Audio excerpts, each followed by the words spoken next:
I'd definitely say track has been a huge portion of my life. I started, I think, in 7th or 8th grade, and even in high school I noticed anytime I wasn't running, I was kind of itching to get back out there. Set. The thing I really love about competing in track is you can kind of just see how much you're improving with each and every meet that you go into.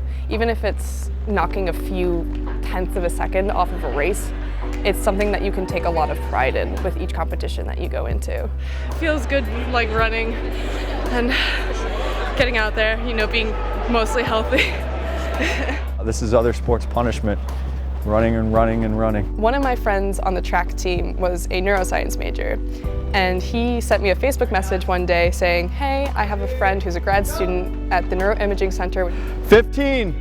15 high, so that's pretty good. Laura came into practice and she had just gotten a call. She had participated in this voluntary MRI study. They put me in the machine, and after about like 5 or 10 minutes, they kind of say, oh no, the machine's broken, we're gonna have to take you out, and you're gonna have to come back another day. And she got a call that some things showed up on the MRI, but they kind of, they're a little concerned, but weren't sure exactly what they're seeing.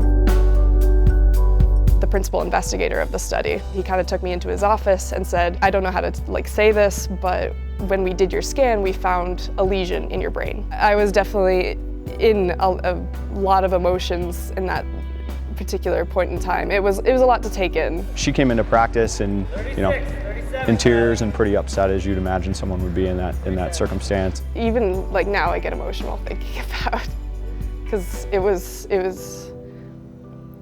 a lot to take in.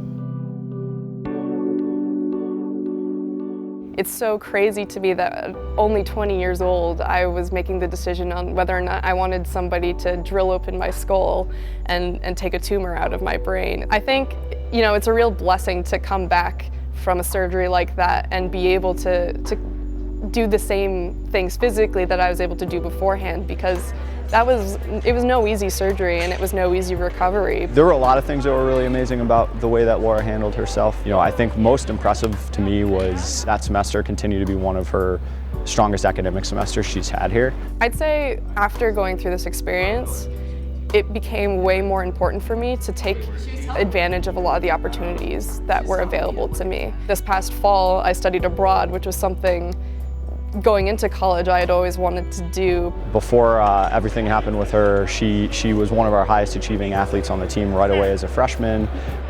And her comeback has been sort of just as amazing as the accomplishments she had prior to surgery. I just wanted to get back out there, and I wanted to prove that I could get back out there, not only to everybody else, but just to myself, that I was able to do that. I haven't had to take it easy on her by any means. If anything, she's the kind of athlete that's always looking for the next challenge. I definitely feel good to be back, especially now that I'm a captain too. I can help sort of advise other students that are on the track team as well. We're still alive, everybody. It'll be okay. Freak accidents can happen, or freak occurrences happen all the time, and I'm living proof of that, and it's important to take advantage of things when you have them.